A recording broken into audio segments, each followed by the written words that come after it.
Hi, and thank you for joining me for this week's Fit Tip.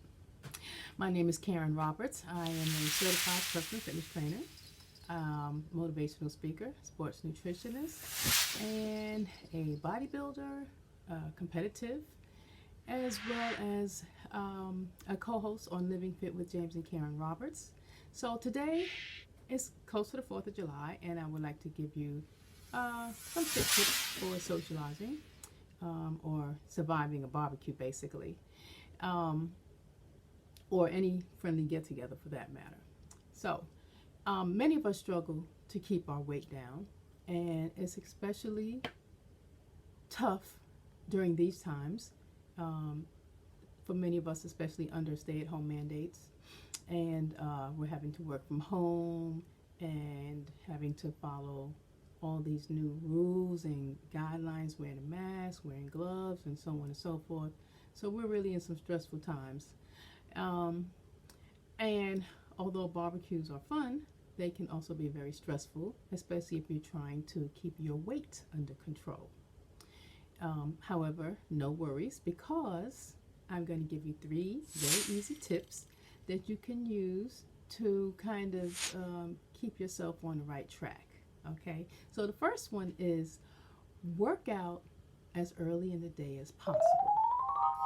All right, so the best way to start your day is going to be to get up and work out, especially if you have a lot of food and a lot of drink that's going to be around your house or that you're going to end up being around. Starting the day off with some cardio and some resistance training is going to help keep your body in a calorie fat burning mode all day long.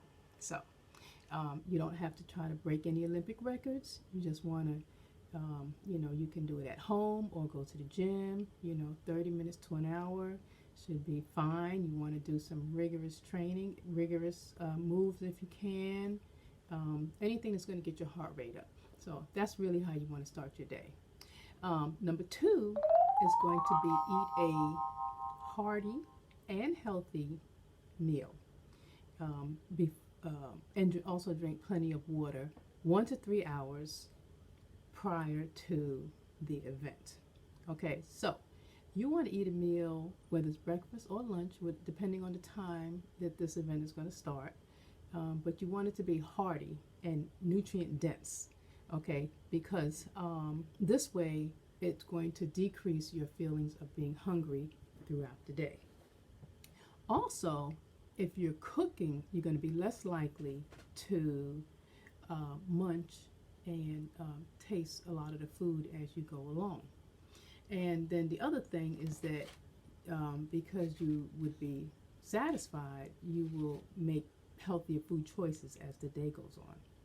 And then the other thing is that there was a study done that showed that people who starved themselves or didn't eat all day long in anticipation of having all this great food at the end of the day were so hungry that they ended up overeating. They ate a lot more calories than they normally would have had they just eaten a small satisfying meal earlier in the day. So we want to try to avoid that. All right. And then the last thing is incorporate discipline. So Philippians 4:5 says, "Let your moderation be known unto all men. The Lord is at hand."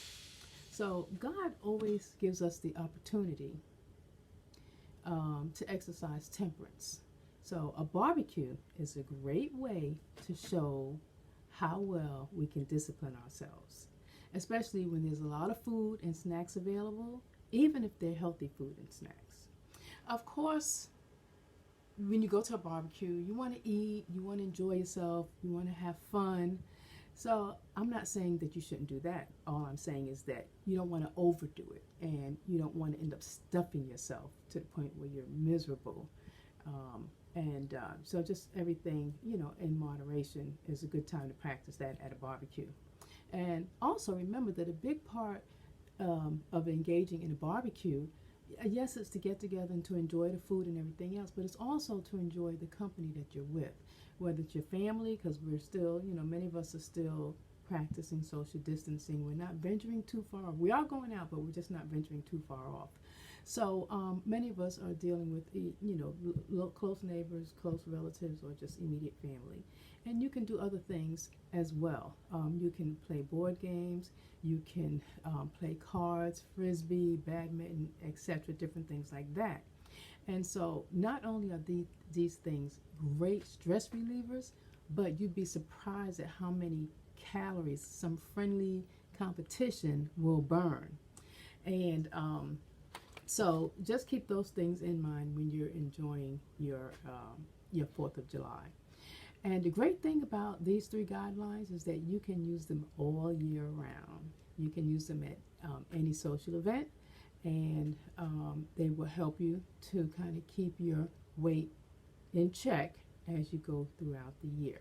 So I pray that this message has been a blessing. Pass it on to your friends and family. And don't forget to tune in to Living Fit with James and Karen Roberts every Tuesday at 11. It's on WLJF 100.7 FM. You can either download the link or just Google it and hit the stream, and you can catch our health and wellness information. So thank you. Have a wonderful, blessed 4th of July. Bye.